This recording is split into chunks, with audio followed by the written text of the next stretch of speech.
రాజగోపాల్ రెడ్డికి నేను సూటిగా అడుగుతా ఉన్నాను. నువ్వు బీజేపీ నుండి కాంగ్రెస్లోకి వచ్చినావు. నువ్వు మండల పార్టీ అధ్యక్షులందరూ కూడా నీ ఎంట వచ్చిన బీజేపీ వాళ్ళకి చేసినావు.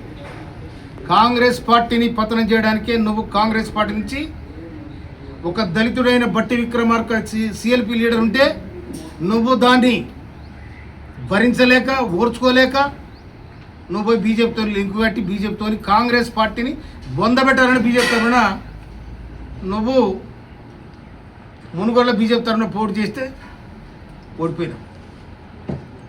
మళ్ళీ వచ్చి మళ్ళీ కాంగ్రెస్ చేరిన ఎన్నికల ముందు కానీ నువ్వు ఎవరి మండల పార్టీ అధ్యక్షుని చేసినావు. నీ ఎంట ఎవరైతే వచ్చారో బీజేపీ వాళ్ళని మండల పార్టీ అధ్యక్షుని చేసినావు. ఇక్కడ నేను చేసిన 9 మంది కాంగ్రెస్ పార్టీ కోసం కష్టపడి పనిచేసిన వాళ్ళు. ఇవాళ మీరు తుంగతుర్తి మీద మాట్లాడే అధికారం లేదని కూడా ఈ సందర్భంగా హెచ్చరిస్తాను. నేను తుంగతుర్తి ప్రజలు, తుంగతుర్తి అన్నదమ్ములు, తుంగతుర్తి అక్క చెల్లెళ్ళు నాకు 52,000 మెజార్టీ ఇచ్చిండ్రు. ఈ గడ్డను, తెలంగాణ గడ్డను పోరాటాల గడ్డగా, తెలంగాణ ఉద్యమకారుడిగా నా నిర్మాణమే అయ్యాలని నన్ను కాపాడగలిగింది కాంగ్రెస్ పార్టీ.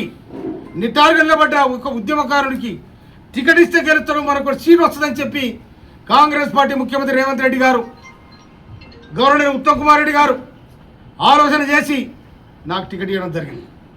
టికెట్ ఇస్తే తుంగతుర్తి ప్రజానికం 1952లో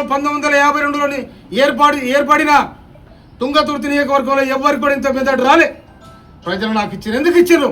నేను తెలంగాణ ఉద్యమకారుడిగా నా ఇక్కడ చరిత్ర నిలబడడం జరిగింది. కానీ తుంగతుర్తికి వచ్చి తుంగతుర్తిలో కాంగ్రెస్ లేదు, నగరికలో కాంగ్రెస్ లేదు. నీ మునుగోడు మురిసిపోతుంది.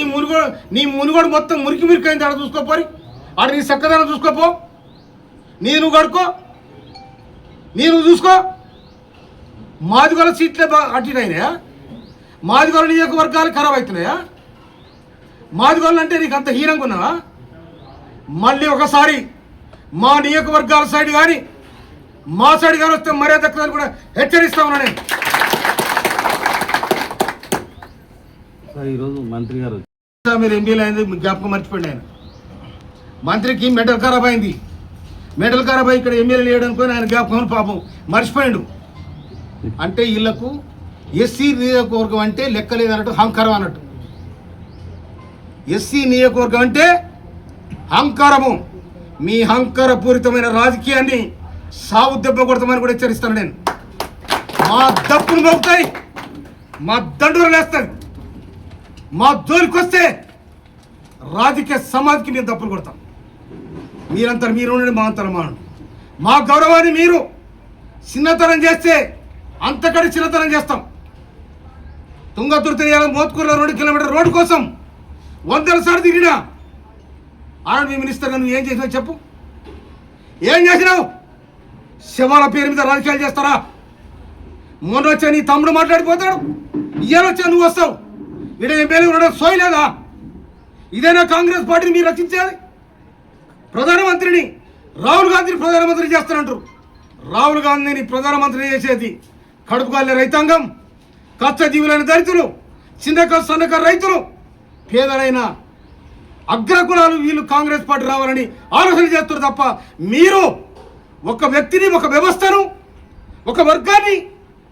ఇలా మాదిగ వర్గం అంటే మీకు ఇష్టం లేదా? మాదిగ అంటే మీకు బానిసరా? ఎందుకు మమ్మల్ని ఈ విధంగా చేస్తా ఉన్నారు? ఈ నియోజకవర్గం మీద మాట్లాడే అధికారానికి ఎవరిచ్చాడు? నాకెక్క లేకుండా నా నియోజకవర్గానికి అడుగు పెట్టద్దు అధికారానికి ఎవరిచ్చారు? ప్రోటోకాల్ లేదా నీకు? ప్రోటోకాల్ పాటించే బాధ్యత లేదా? నేను ముఖ్యమంత్రి రేవంత్ రెడ్డి గారు మనవి చేస్తా ఉన్నాను.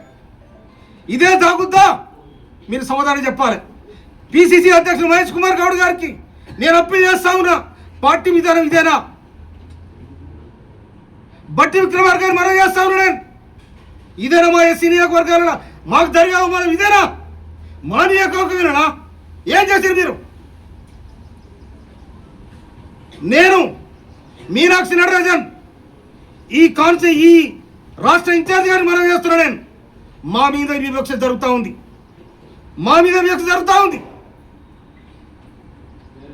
రాహుల్ గాంధీ సామాజిక న్యాయం జరగాలి, బీసీలకు న్యాయం జరగాలి. 1931 జరిగిన బీసీల కురగలని ఇప్పటి వరకు జరగలే, కనుక జరగాలని ఇవాళ 52% బీసీలకు అవకాశం ఉందని చెప్పి ముఖ్యమంత్రి రేవంత్ రెడ్డి గారు నిండు అసెంబ్లీలో ప్రకటన చేయడం జరిగింది. 30-40 ఏళ్ళుగా ఏబిసిడి వర్గం కోసం కొట్లాడుతున్న మానవాధికారుల మధ్య తేడా తీసేసి ఏబిసిడి వర్గీకరణ ఆగస్టు 2025 ఆగస్టు 1వ తారీఖు నాడు నిండు అసెంబ్లీలో ప్రకటించి ఏబిసిడి వర్గీకరణ చేసిన ఘనత ముఖ్యమంత్రి రేవంత్ రెడ్డి గారు దక్కింది. కానీ ఇవాళ ఈ దేశం 68,000 మేడతో గెలిచిండు. ఈడ మంత్రుల సామేల్ 52,000 మేడతో గెలిచాం. మీకు చేసి ఆపలే, మేము మీ చెంతకు రాలే. మమ్మల్ని ఎందుకు హీనంగా మాట్లాడుతూ ఉన్నారు? మీ నియోజకవర్గాలు చూసుకోరి, మీ నియోజకవర్గం మీ సగ్గదనం చూడండి. ఏమనుకుంటున్నారో మీరు? మా నియోజకవర్గాల కోసం కానీ నేను 24 గంటలు జనం మధ్యలో ఉంటున్నాను. నేను 24 గంటలు జన సమస్యలు పరిష్కరించడం. అన్ని కులాలను కలుపుకోబడ్డాను, నేను అన్ని వర్గాలు కలుపుకోబడ్డాను. నేను స్వయానం కౌలు రైతు. నేను నాకు ఇంత భూమిలో కూడా నేను వ్యవసాయం చేసుకొని నా పక్కన ఉన్న రెడ్డిలతో వ్యవసాయం చేసుకొని బతుకుతున్నాను నేను. కానీ మీరు ఆడ గాంధీ భవన్లో మాట్లాడితే రాజగోపాల్ రెడ్డి తుంగతుర్తి బాగలేదు, నగరికల్ బాగలేదు, నేను గడుకో మునుగోళ్ళ నీ చక్కదనం ఏందో చెప్తుంది. నాకు కూడా రిపోర్ట్ వచ్చింది మునుగోళ్ళ ఇట్లా ఉందని. నాకు దాని సమాధానం చెప్పాలి. నల్లగొండనా మీరు రాజ్యం అనుకుంటారా? మీరు నల్లగొండ జిల్లా అంటే ఇది శ్రమజీవుల జిల్లా. బడుగు బలహీన వర్గాలు ఉద్యమాలు చేసిన తుంగతుర్తి పోరాడాల గడ్డ. ఈ పోరాడాల గడ్డలో తెలంగాణ పోరుబిడ్డ మందుల సామాన్ ఉంటాడు. ఖబర్దార్. మాకు కానీ బడుగు బలహీన వర్గాలు కానీ బక్క దిగ్గిరగ్గర కూరలు కానీ మీరు చిన్న చూపు చూస్తే దానికి సమాధానం చెప్తానని హెచ్చరిస్తాను. కాంగ్రెస్ పార్టీ బతకాలి, రాహుల్ గాంధీ ప్రధానమంత్రి కావాలి. నీలాక ఇటు రాకపోతే అటు, అటు రాకపోతే ఇటు. బీజేపీకి ఎందుకు పోయి రాజగోపాల్ సమాధానం చెప్పాలి. బీజేపీలో పోయి ఎందుకు పోటీ చేసిన రాజగోపాల్ చెప్పాలి. నువ్వు రాహుల్ గాంధీ ఇచ్చావు, సోనియా గాంధీ ఇచ్చావు, అన్ని మర్చిపోయి మళ్ళా కాంగ్రెస్లోకి వచ్చి పోటీ చేసినావు.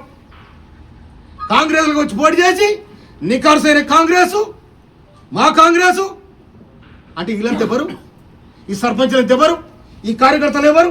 ఈ లీడర్ అంతా ఎవరు అనుకుంటే దానికి సమాధానం దొరుకుద్ది. మీకు సమాధానం చెప్తానని కూడా హెచ్చరిస్తున్నాను నేను. ఏమనుకుంటుంది మీరు? అసెంబ్లీలో అడుగుపెట్టే దమ్ము మాకు కూడా ఉంది. మీరు ఒక్కడికి అసెంబ్లీలో ఎవరైనా లేరు. మా సీటు మీద మీ పెత్తరమైంది, మా నియోజకవర్గం మీ పెత్తరమైంది. నువ్వు ఆనాడు పార్లమెంట్ సభ్యులుగా చేస్తే నువ్వు ఆనాడు పోయింది, కథమైపోయింది. ఈడ రిజర్వేషన్ అయింది. ఈడ భారత రాజ్యాంగం కల్పించింది. నీ దయదక్షిణ మేరలో ఎవరు దయదక్షిణ రాలే. భారత రాజ్యాంగంలో పొందుపరిచిన హక్కు ప్రకారం మాకు సీట్ వచ్చింది. 52,000 మేరతోని అన్నదమ్ములు, అక్క చెల్లెలు, యువతరం, రైతాంగం అందరు కలిసి ఒక తెలంగాణ ఉద్యమకారుడికి మనం ఓటేయాలంటే నాకు ఓటేసి బ్రహ్మాండమైన మెజార్టీ ఇచ్చావు. కానీ నా తుంగతుర్తి నియోజకవర్గాన్ని నువ్వు చిన్నగా చేసి మాట్లాడతావు. 68,000 మెజార్టీ ఇచ్చిన నగరికలను నువ్వు చిన్నగా చేసి మాట్లాడతావు. అంటే మీ ఇంకో నియోజకవర్గాలు మాట్లాడదు. అందుకోసమనే రేవంత్ రెడ్డి గారి ప్రజాపాలనలో రేవంత్ రెడ్డి గారు చేస్తున్న ప్రజాపాలన కోసం ఒక్కరు మాట్లాడరు. రేవంత్ రెడ్డి గారు చేస్తున్న సంక్షేమ పథకాల కోసం ఒక్కరు మాట్లాడరు. రేవంత్ రెడ్డి గారు మాట తీయరు. ఇంకొక మాట కూడా చెప్తున్నా నేను, గౌరవ ముఖ్యమంత్రి గారు మనం చేస్తున్నా నేను. 2 మంత్రి పదవులు మిగిలి ఉన్నాయి. ఒకటి లంబడోళ్ళకి ఇవ్వాలి, ఒకటి యాదవులకి ఇవ్వాలి. ఒకటి గిరిజన మంత్రి సీతక్క ఉంది, ఆదివాసి బిడ్డ. ఇంకొకటి ఇవాళ ఎస్టీ నుంచి, లంబాడ జాతి నుంచి వాళ్ళు కూడా ఇవాళ ఎమ్మెల్యే గెలిచినారు. వాళ్ళ మీ ఇష్టం వచ్చినడికి ఇవ్వండి, భర్తీ చేయండి. 106 గ్రామాలలో ఇవాళ లంబాడ జాతి బ్రహ్మాండంగా కాంగ్రెస్ పార్టీకి బ్రహ్మత పట్టిరు. అదేవిధంగా యాదవులు, ప్రతి ఊరిలో యాదవులు ఉన్నారు. అందుకే 2 మంత్రి పదవులు మిగిలి ఉన్నాయి. కనుక వాళ్ళకోటి ఇవ్వాలని చెప్పి నేను రాష్ట్ర ప్రభుత్వానికి, ముఖ్యమంత్రి గారికి సోనియా గాంధీ గారికి, రాహుల్ గాంధీ గారికి, ఖర్గే గారికి నేను అప్పీల్ చేస్తా ఉన్నా. నేను ఇవాళ నన్ను ఈ నియోజకవర్గానికి నాకు చెప్పకుండా నా ప్రోటోకాల్ను, నా హక్కులను హరించినందుకు నేను ఖర్గేకు, రాహుల్ గాంధీ కూడా నేను కంప్లైంట్ చేస్తాను మనం చెప్తున్నాను. అందుకోసమనే నేను మీ కాళ్ళ చేతులలో కాలు పట్టుకొని నిలబట్టుకొచ్చాడు కాదు. నేను కష్టజీవిని, తెలంగాణ పోరాట యోధులు. నేను తిండి లేక తిప్పలు లేక తెలంగాణ సోనియా గాంధీ ఇచ్చింది కాబట్టే ఇలా హీరోలమైనాం, లేకపోతే అంత జీరోలే. అందుకోసమనే సోనియా గాంధీ ఎందుకోసం వచ్చింది? మా మీద పెత్తనం చేయాలని మీకు ఇయ్యలే. మీ అంతా మీరు బతుకుని మీ రాజ్యం మీరు చేసుకోండి, వాడు ఎస్సీలు ఉంటే వానికి ఎవరికి అవకాశం వాడు చేసుకోమని చెప్పారు. కానీ ఇలా మా మీద మీ పెత్తనం ఏంటిది? మా మీద మీదులు ఏంటిది? మండలపాడు నేను 9 మంది మండల పార్టీ అధ్యక్షుల అభిప్రాయం తీసుకొని ప్రకటించిన నిన్ను ఆపేదాము నీకు ఎక్కడిది? ఎవరిచ్చి నీకు అధికారం? ఎవరిచ్చి నీకు? మళ్ళీ ఏలు పెడితే బరిక్రమాన్ని కూడా హెచ్చరిస్తున్నాను. అందుకోసమని ఇక్కడ వచ్చిన అన్నదమ్ములకు, అక్క చెల్లెలకు నేను హృదయపూర్వక నమస్కారాలు తెలియజేస్తాను. నేను భయపడేది ఒక్క తుంగతుర్తి ప్రజానీకానికి, అన్నదమ్ములకు, అక్క చెల్లెలకు. నేను ఎవరు భయపడను.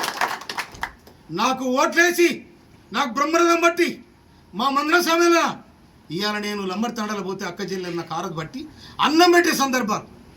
నేను బాడీలో పోతుంటే అరే సమయాలన పోతున్నా అని చెప్పి నాకు చందాలు ఇచ్చిన అక్క చెల్లెలు వాళ్ళు ఇచ్చిన పైసలు దాచిపెట్టుకున్నాను. కనుక ఈ విధంగా ఆచరించిన ప్రజానికానికి నేను భయపడతా, వాళ్ళకు పాదం చెప్తాను. కానీ ఎవడ వచ్చి ఎల్లయ్య తోక ఒప్పితే నేను భయపడే ప్రసక్తి లేదు. ఈ తోకలు గీకలు నాకేం చేస్తలేవు. ఇవాళ ఎల్లుండి వచ్చింది, ఎల్లుండి వాళ్ళ బంధం అయింది, గాలి వస్తుంది. ఈ తుంగతుర్తికి ఎక్కడి నుంచి